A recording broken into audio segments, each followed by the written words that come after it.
Will Palaszczuk and Matt Michaels here with you after the 2014 MU spring game. Got a little silly at the end, 21-20. The twos beat the ones.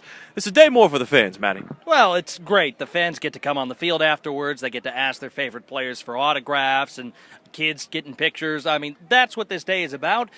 We can say some things definitively after spring is all done here, though, Will. Matty Mock is your number one quarterback by a mile, and it looks like when he is at the helm of the offense, it's looking very good. I know certainly we saw the gap between 1 and 2.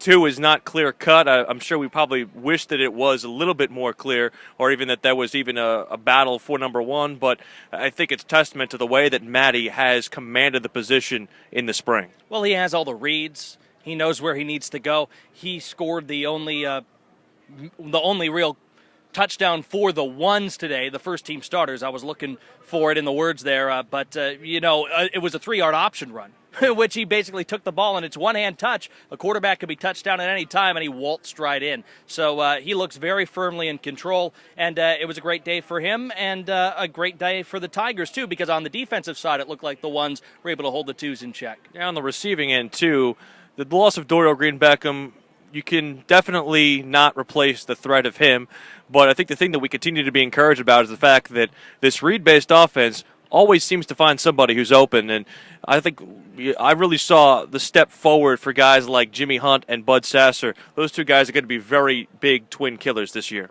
Those were the guys I was going to mention. You'll see them. You'll even see a little bit of Kevin Oddie. You'll see a little bit of Levi Copeland. They'll spread it out. They'll get it to the open man. We even saw it on some plays when we were seeing guys come in that we didn't even know who their names were. But you find the open man in the rename offense. It makes it for an interesting fall to come, because now you go into summer work, everybody does their individual stuff, and then you have to come back and regroup and build on what this is. And it takes a little bit of time to just take the time off and make the mind rest a bit to make that happen. You didn't even mention the most improved wide receiver, Matty, Darius White, your fave. Well, I mean, he's done fine, although it did look like he was in street clothes at the end. Might have had a bit of a shoulder injury. Hopefully it's not that labrum stuff that we've been hearing about. Yeah, Gary said grade 1 sprain on the shoulder. He said he's going to be fine, though, and should be ready to go by the time they restart the spring workouts after 1 week's time.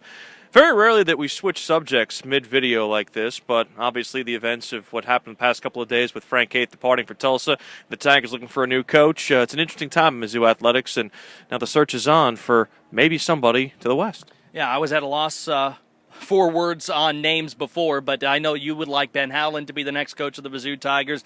I wouldn't mind a Tommy Amaker. I wouldn't mind an Archie Miller. There are some people saying that Greg Marshall at Wichita State is a get you can have if you throw money at him, and we don't know quite yet. Any one of those names would be good. I think that it would be a national level type hire, somebody who's in the consciousness of a lot of Tiger fans right now to be the next coach of the Missouri Tigers. I don't anticipate any kind of assistant or somebody you haven't heard from before.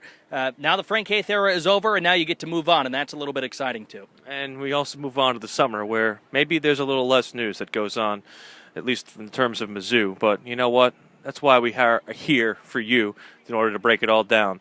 We'll talk to you Monday on The Big Show with Will and Matt on KTGR at 4. And don't forget to get the latest news on all your Tiger athletics and also your Cardinals, Royals, Chiefs, Rams, and oh, by the way, those St. Louis Blues on KTGR and KTGR.com.